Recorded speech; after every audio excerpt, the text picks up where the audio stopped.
Olá, este vídeo é para os alunos do primeiro ano do ensino médio da Escola João Ramalho, em Diadema. Nós vamos agora para a parte 2 da aula sobre metafísica. Para você que ficou comigo até o final da parte 1 e assistiu a aula, viu que eu tive um pequeno problema com a lousa, que ela caiu sobre a minha cabeça. Se você não assistiu até o fim, perdeu. É óbvio que eu apaguei, editei o vídeo e não mostrei a parte da qual eu fiquei bravo. Sejam bem-vindos e vamos para a parte 2. Na parte 1 nós falamos sobre Aristóteles e o conceito de metafísica. Na parte 2 nós vamos falar sobre a ideia de metafísica na Idade Média. Legal? Vamos lá. Como eu disse na parte 1, metafísica significa duas palavrinhas, a meta, physis, eu quero que vocês aprendam isso. Meta, além de, physis, física, natureza. Beleza? Meta, além de, physis, natureza ou física.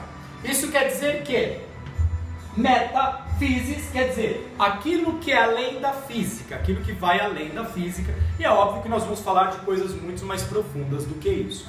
A metafísica, no conceito filosófico, é uma área da filosofia, e no seu conceito filosófico é buscar informações, é pesquisar sobre coisas que estão além do palpável. No período da Idade Média, no período medieval da Idade Média, o que se falava muito era sobre a natureza divina. Vamos pensar um pouquinho na história. Período medieval, Idade Média, quem governava o mundo? A igreja. A igreja ela tinha muito poder, muita influência no governo mundial, em todos os reinos, em boa parte dos governos, ou em boa parte dos reinos. Então a igreja que controlava o conhecimento, era a igreja que controlava a filosofia, era a igreja que controlava a ciência. Nada se poderia produzir sem o aval da igreja. Existiam pessoas, cientistas como Galileu, por exemplo, que eram financiados pela igreja para pesquisa, para estudo, mas só podiam publicar as coisas se o seu conteúdo estivesse de acordo com o que a igreja pensava. A igreja é quem limitava o que podia ou não podia ser publicado. E uma das coisas que na metafísica, ou seja, o além da física, uma das coisas que a metafísica, o além da física, realmente buscava nesse período, um dos trabalhos que se faziam com muito ímpeto, era sobre a natureza divina.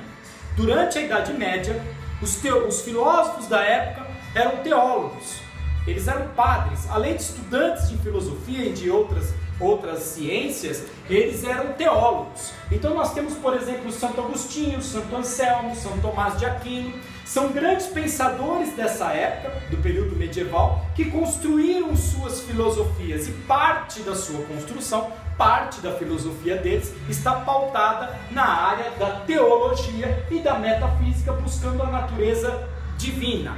Lembre-se que metafísica busca além do que é palpável, além do que a gente pode experimentar. Deus cabe então na área da metafísica, o Todo-Poderoso cabe, ou os deuses cabem no estudo dessa área.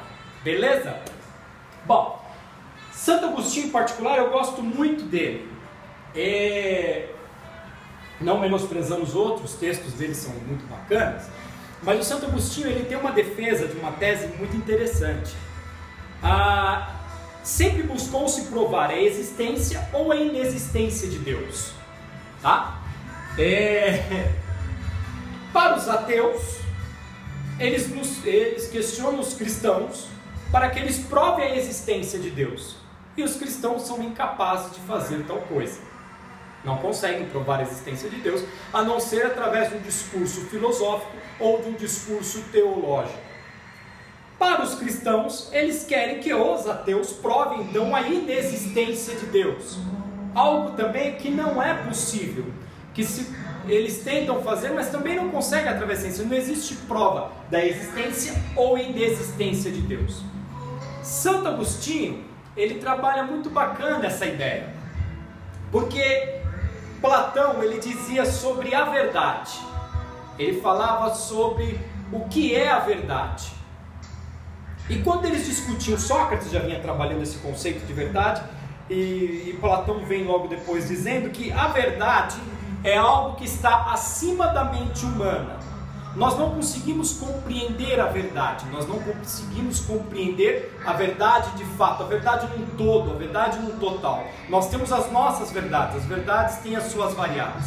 Então, para Platão, a verdade está acima da compreensão humana, ela está acima da psique humana, está acima do que o nosso intelecto pode alcançar. Santo Agostinho se aproveita dessa ideia, estudante de Platão, ele se aproveita dessa ideia de Platão, então ele trabalha que a verdade é Deus. Se a verdade está acima da capacidade humana, se a verdade está acima da compreensão humana, logo a verdade tem um nome, e esse nome é Deus, o Deus dos cristãos.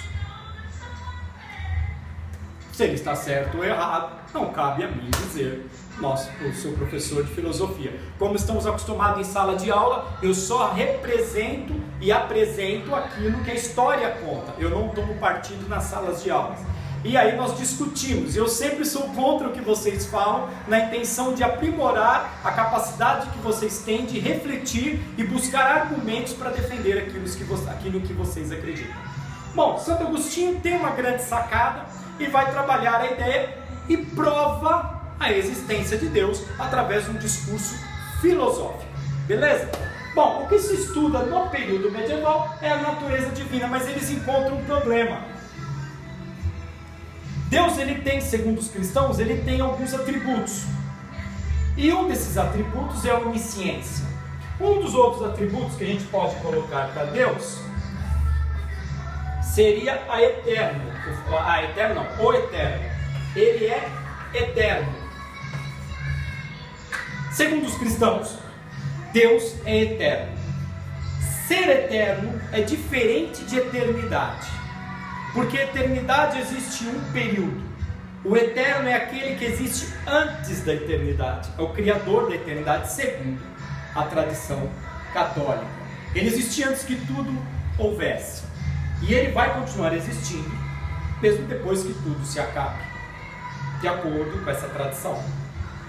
Se Deus existe antes de tudo e existe depois de tudo, e ele tem um outro atributo chamado onisciência, que significa saber de todas as coisas, pessoal, não se esqueçam, toda vez que eu falar algumas palavras que vocês não conhecem, anota aí para nós discutirmos via WhatsApp.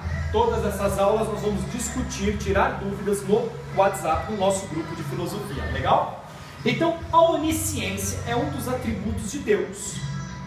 E o que é, segundo a igreja, e o que é o atributo de Deus? São qualidades que só pertencem a uma divindade. E o que é a onisciência? É a capacidade de saber todas as coisas. Deus, segundo a tradição, sabe de tudo. E se ele é eterno, vem antes da eternidade, ele sabe de tudo antes do começo e sabe de tudo depois que termina, ou quando terminar. Deus sabe de todas as coisas em todos os tempos. Segundo a tradição cristã, existem dois tipos de tempo: o Kairos e o Cronos. O Kairos é o tempo divino, é o tempo da divindade, é um tempo que não tem meio, começo ou fim, ou começo, meio e fim, ou fim, meio e começo, porque para ele tanto faz. No tempo Cronos é esse nosso tempo dividido em segundos, minutos, horas, dias, meses, estações, anos, décadas e assim por diante. O tempo na eternidade, tempo Kairos, é um tempo que não se consegue medir através do Cronos, porque o tempo Cronos dentro de uma linha do tempo Kairos não é nada. Então a onisciência de Deus no tempo eterno ou Cronos, ela é eterna. Ela sabe todas as coisas em todos os tempos. Tá, professor, o que isso tem a ver com metafísica? O que isso tem a ver com a gente? O grande problema é a questão do livre-arbítrio. Se Deus sabe todas as coisas, em todos os tempos, Ele sabe tudo o que vai acontecer, por que Ele permite então que o mal prevaleça algumas vezes, ou muitas vezes? Por que Ele permite que o mal vença muitas vezes? Por que Ele permite que o mal aconteça? Exemplo disso, Hitler. Claro que Hitler não fez a Segunda Guerra Mundial, todas as atrocidades que aconteceram, é claro que não aconteceram somente pelas mãos de Hitler, mas foi o comando de Hitler que fez com que essas coisas acontecessem.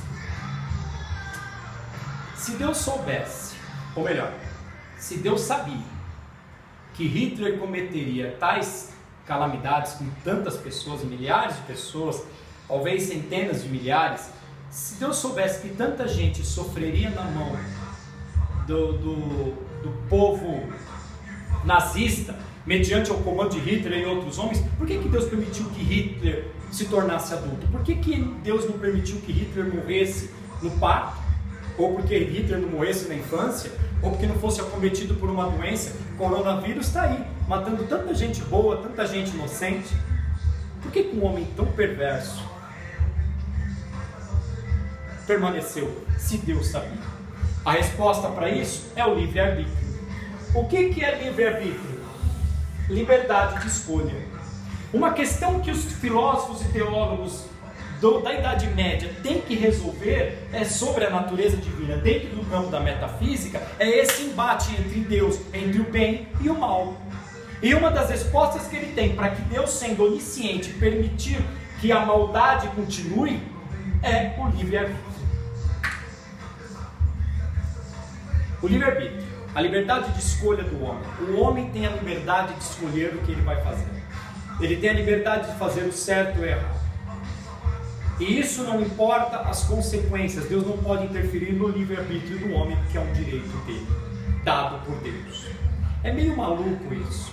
Se nós pararmos para pensar que Deus, dentro da sua capacidade de eterno e sabedor de todas as coisas, onisciente, ele permitir que a maldade aconteça com outras pessoas, porque ele deu direito ao livre-arbítrio de um homem, a decisão dele pode ferir outras pessoas, é um problema que eles tiveram que trabalhar e tentar convencer as pessoas que isso é normal. Então, um dos temas debatidos na Idade Média é a natureza divina, dentro da linha da ideia da metafísica.